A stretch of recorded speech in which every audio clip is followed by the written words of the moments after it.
Well, of course, during the holidays, everybody likes to indulge in a few sweet treats. So if you're going to go for it, we say go big. With something like a yummy red velvet cake. And Nita always has the best recipes for the richest, the moist. I mean, you just have those perfect cakes that just kind of melt in your mouth. Well, thank you. Thank you. This is one that I have worked on for a very, very long time. There's a story behind this cake. Well, there is a cupcake place in Knoxville that I love. I mean, I travel quite a bit.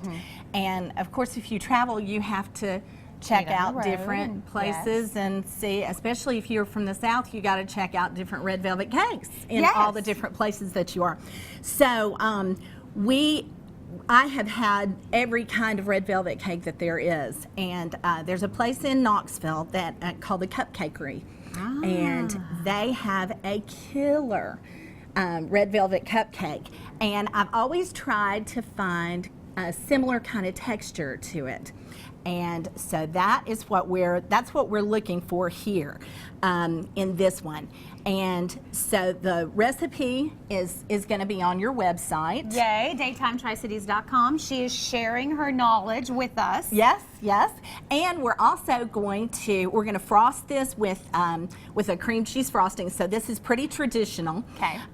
But we also are going to do some tips today on some serving things to make your holidays really easy, but also to make them extra special and pretty. Yeah, because it's all about presentation during the holidays. I mean, you can take something like save some time, save some energy. You can buy your Milo sweet tea, which is so delicious, and then present it in a way that just takes it up a notch. That's right, that's right. So what we're going to do here, now my red velvet cake, red velvet cake is a chocolate cake, and there are different ideas on where it originated. Some say that it originated with Regus in Knoxville, Tennessee, and so that kind of makes us pretty home, it's a kind of a homegrown thing.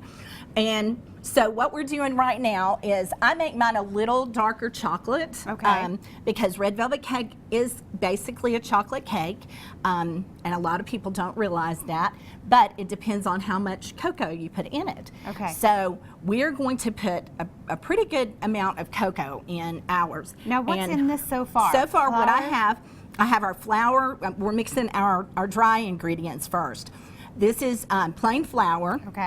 It's baking soda, salt, baking powder, and let's see, what else do I have? Oh, and sugar. And ironically, this cake, you'll see it shows just a little bit different kind of texture than a lot of cakes. And so it's a thinner batter. But we're going to put quite a bit of cocoa in. Some recipes that I've seen have as little as maybe 2 or 3 tablespoons of cocoa in it. So it has very little cocoa in it. I like a really dark cocoa in it. So we're adding all of our, so we just put, this is for 3 layers. And we're going to mix all of our dry ingredients together. And so this is going to make a little bit heavier amount. Because you want those 3 layers, and we're going to put the cream cheese frosting in between each layer. I'm going to let you continue to work your dry ingredients. When we come back, we're going to talk about the wet ingredients, and we're going to mix it all and continue with our recipe. Sound good? Yes, that sounds good. And don't forget, make your holidays so much easier with Milo's tea. Here is the website, and of course, it's available at your local Food City. Great to have you. Thank you.